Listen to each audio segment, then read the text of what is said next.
एक बड़ी अद्भुत लीला आज मिली ठाकुर जी की और किशोरी जी की, उसका दर्शन करें। इतना सुंदर भाव है सूरदास जी का, भाव है और बहुत सुंदर है। ऐसा भाव है कि भैया श्री कीर्ति मैया,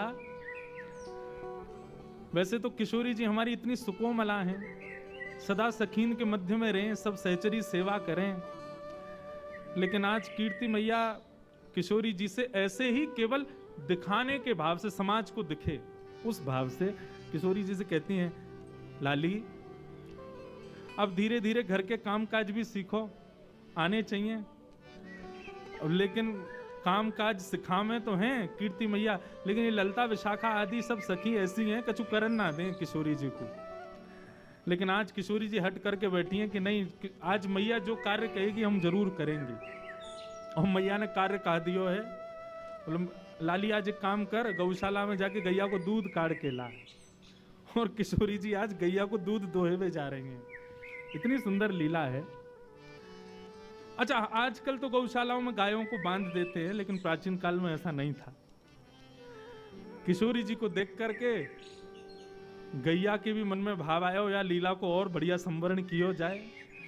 तो किशोरी जी तो जैसे ही दूध दोहे में बैठी हैं, अत्यंत सुकोमला, अत्यंत सुकुमारी किशोरी जी के हस्तकमल को स्पर्श पाकर के गाय मन में विचार करने लगी, श्रम है जाएगा श्री जी को, या काम में तो एक ही निपुण है, नंद नंदन वही तो करवाएंगी। तो गैया वहां से भागी, अब पीछे पीछे श्री जी भाग रही हैं, ललता विशाखा भाग रही हैं गैया को पकड़वे को। इतने में ही सघन कुंज में सामने नंद नंदन दिखाई दिए हैं। नंद नंदन ने जैसे ही देखो सोई किशोरी चिल्ला के बोली, अरे नेक मेरी गैया को पकड़ो, दूध दोहनो है, अरे नेक या को पकड़ लियो। इतने में ही ठाकुर जी ने महाराज अपने सुंदर पराक्रम से वह गैया को पकड़ लियो और गैया को पकड़ के बोले, कहो श्री जी कहा सेवा करें आपकी। बोले, आज मैया ने हमको सेवा दी है कि जाओ गैया को दूध दोहे के लाओ। हम दूध दोहे में आई हैं, लेकिन ये गैया रुके ही नहीं रही है। ठाकुर जी बोले, दूध धोना आवे तुम पे? बोलो, क्यों नहीं आवे, नेक दोहे के दिखाओ। अब जैसे ही श्री जी फिर छुए बैठी, गैया फिर भागने लगी। तब ठाकुर जी कह रहे हैं, देखो हम दोहे के दिखाएं आपको, गैया को दूध कैसे दोहो जाए। और वही भाव को श्री सूरदास जी महाराज वर्णन कर रहे हैं, अति सुंदर। सब लोग गाओ।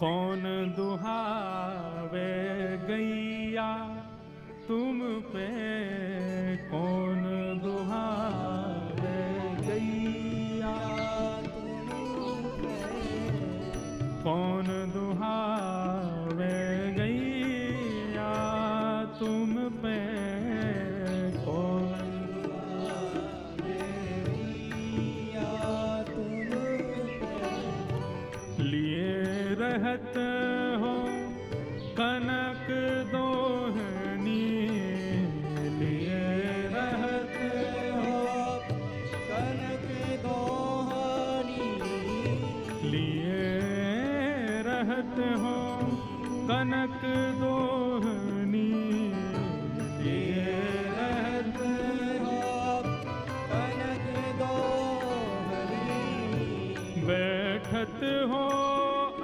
पैया तुम पे, बैठत हो पैया तुम पे, बैठत हो अध पैया तुम पे, बैठत हो अध पैया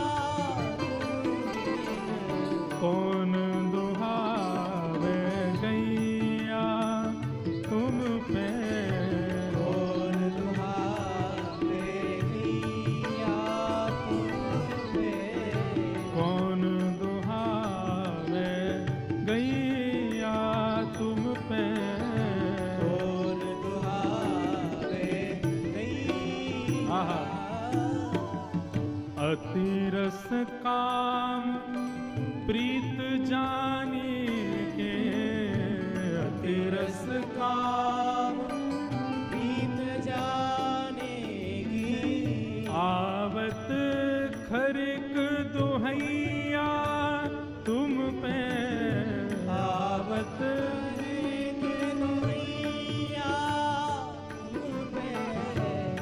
किशोरी जी कह रही हैं तुम पे कौन गैया दुहावे को, तुम्हारे लक्षण गैया दोहे वाले तो लगना रहे हैं। ठाकुर जी बोले क्यों, हम या जन्म के नहीं, हम तो जन्म जन्मांतर के ग्वाला हैं, हमसे भैया गड़िया गैया कौन दोहे सके।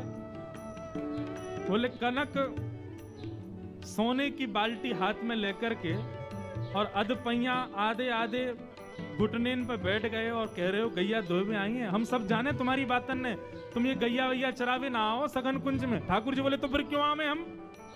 बोले हम जैसी सुंदर नई नवेली गोपीन को देखवे के काजे आओ तुम, तुम्हारी सब बातन ने जाने हम।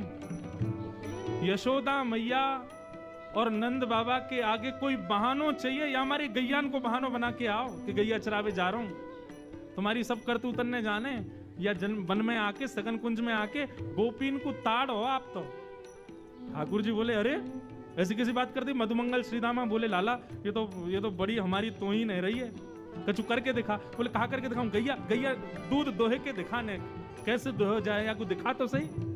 ठाकुर जी बैठ गए, सोने की बाल्टी है नीचे धरी है, गैया भी आनंद ले रही है। आज आनंद आवेगो ठाकुर जी की और किशोरी जी की मधुर लीला चल रही है और ठाकुर जी दूध दोह रहे हैं। अब दूध दोह तो नहीं है, अब थोड़ी देर तो दूध काटते काटते बाल्टी में जावे, लेकिन जैसे श्री जी सामने आवे तो दूध की बाल्टी से वो धार अलग हटके नीचे जमीन पे गिरने लगे। अब किशोरी जी और सब गोपी मुंह पे हाथ धर के ऐसे में देखो ये दूध काटना आवे इन पे, आधो दूध तो नीचे फैला दियो।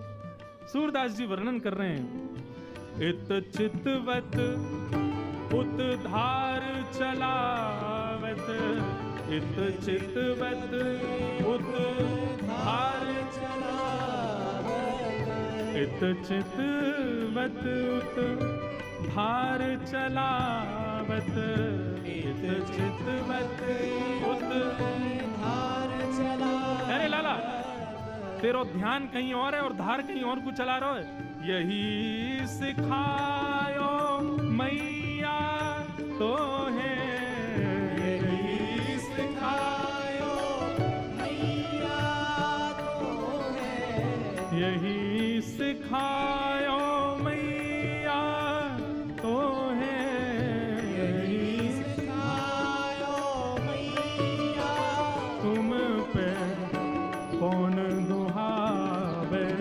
गैया तुम पे कौन दुहावे गैया तुम पे कौन दुहावे गैया तुम पे कौन दुहावे गैया।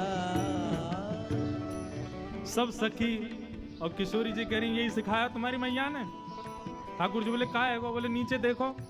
ठाकुर जी का चित्त वृत्ति तो किशोरी जी में ही लगी भैया। अब भले ही प्रकट करके दिखा रहे हैं कि भैया देखो मुंह पे कितना आवे, लेकिन जहां जहां किशोरी जी घूम रही हैं वहीं वहीं ठाकुर जी को ध्यान जा रहा है और वह कारण से दोहे तो रहे लेकिन बाल्टी की जगह नीचे गिर रहा है सब रो। तो यही सिखाया तुम्हारी मैया ने। किशोरी जी खींचन लगी मेरी गैया को सबरो दूध फैला दियो। कीर्ति मैया ने कही कनक बाल्टी भर के लियो और या कौन के पल्ले लियाई में गैया को सबरो दूध नीचे फैला दियो। ठाकुर जी बोले मेरी मैया ने गैया दोहिनो सिखायो कि नहीं सिखायो, लेकिन तेरी मैया ने कहा सिखायो ये मुझको पता है। किशोरी जी बोली कहा सिखायो मेरी मैया ने। सूरदास जी वर्णन कर रहे हैं सूरदास प्रभु झगड़ो सीखो, सूरदास प्रभु झगड़ो सीखो, सूरदास प्रभु झगड़ो सीखो। तेरी मैया ने तो को गुस्सा कर वो सिखाया है। ठाकुर जी बोले तुम्हारी मैया ने तो तुमको गुस्सा करवा सिखाया। इतने में मधुमंगल पूछो लाला गुस्सा भी ऐसो वैसो ना कर रही हैं तो कैसो कर रही हैं। बोले ज्यों घर खसम गुसैया तो पे, ज्यों घर खसम गुसैया तो है। लाला जैसे घर के खसमते बाकी घरवारी रूठे ना बातें लड़े काहे, ऐसी श्री जी तोते लड़ रही है। हाँ बोले यही बात सही है, बिल्कुल सही कह रहे हैं। अब तो श्री जी और सब सखी बोली इन दारी के इनको काउ देना हाथ दिखाना पड़ेगा। कछु तो कछु भाव निकाले। कौन दुहावे गैया तुम पे, कौन दुहावे गैया तुम पे, कौन दुहावे गैया तुम पे, कौन दुहावे गैया। बोलो युगल बिहारी सरकार की। ऐसी ऐसी लीला हमारे ब्रज की है। सब सखा और सब सखी भी वामे रस को वर्धन करें, विक्षेप ना करें। वो लाला श्री जी तो पे ऐसे गुस्सा करें, बुरो मत मानियो, जैसे कोई खसम पे वाकी घरवारी गुस्सा करे। हमें तो ऐसा लगा ये अधिकार मान चुकी हैं। सब सखी ललिता विशाखा पीछे डंडा लेके भागी। बोले अभी बताएं ज्यादा संबंध बना रहा है, हमारी श्री जी या कार्य कलूटे को खसम मानेंगी अपनों। जैसे तैसे लड़ते झगड़ते हुए ठाकुर जी ने आधी बाल्टी दूध भर दिया। अब श्री जी को तो ले जाके कीर्ति मैया को देना था। देखो हमने दूध काढ़ो है। अब जैसे ही दूध काढ़ करके अब दूध पूरा है गया, गैया चली गई और दूध के झागन को ठाकुर जी बढ़िया मिला रहे हैं। वाह देख कहा बढ़िया दूध निकालो। श्री जी बोली लाओ चलो अब दे दो। ठाकुर जी बोले नहीं मिलेगा, ये तो हमने निकारो है, हमारे सब ग्वाल बाल भूखे हैं, हम भूखे हैं, हमारे सबरे बंदर भूखे, हम पीवेंगे या को। ललिता विशाखा क्रोध करने लगी। बोले अभी बताएं तो को पीवे को दूध, अपने घर को गैया को पी, हमारी गैया को काई को पी रहा है। ठाकुर जी बोले निकारो कौन ने, निकारो हमने तो हम पीवेंगे, और ये हमारे सखा सबरे बेचारे सुबह से भूखे प्यासे दूध पीवेंगे, बढ़िया बढ़िया काढ़ो हमने। अब तो किशोरी जी चरणन में बैठ गई। बोले भैया अब यहाँ लड़वे तो काम नहीं चलेगा, ने थोड़ी सी अपनी लाज जाए तो कोई बात ना, ने माफी मांग लो, क्षमा मांग लो। और दोहनी नहीं देत करते हरी, हा हा करी पैर पाए। किशोरी जी चरणन में गिर के हा हा कर रही हैं। बोले भैया हमारी दोहिनी दे दे, मैया को दिखानो है ले जा करके। और जैसे ही श्री जी प्रार्थना कर रही है कि हमारी दोहिनी दे दो, सो ठाकुर जी को और आनंद आ रहा है। बोले अच्छा श्री जी चाहिए? बोले हाँ, एक बार और हा हा करो। श्री जी फिर कह रही है भाई तेरे हाथ जोड़ रही हैं, जो तू कहेगा सो करेंगे, हमारी दोहिनी दे दे, मैया को जाके दिखाना है। तब खूब परेशान करके खूब श्री जी को श्रमित करा के तब अंत में ठाकुर जी ने दोहिनी प्रदान करी है। ऐसे हमारे दोहिनी गाय दोहन लीला हमारे ब्रज में भई है ठाकुर जी की और श्री जी की। मैया को जाकर के श्री जी ने प्रदान कर दिए। बोले ले हमने दूध निकारो। आज कीर्ति मैया ने खूब नजर उतारी है, बलैया लई है। बोले जय हो हमारी श्यामा जी ने आज पहली बार दूध निकारो। महाराज पूरे बरसाने में एक एक बूंद भर दूध की बांटी गई है। क्यों? श्री जी ने दूध निकारो है। लेकिन असलियत तो सब जानने कौन ने निकारो, हमारे लाला निकार के लाए हैं। ऐसी मधुर भाव से सूरदास जी ठाकुर जी की मधुर लीलाओं का वर्णन कर रहे हैं। बंधुओं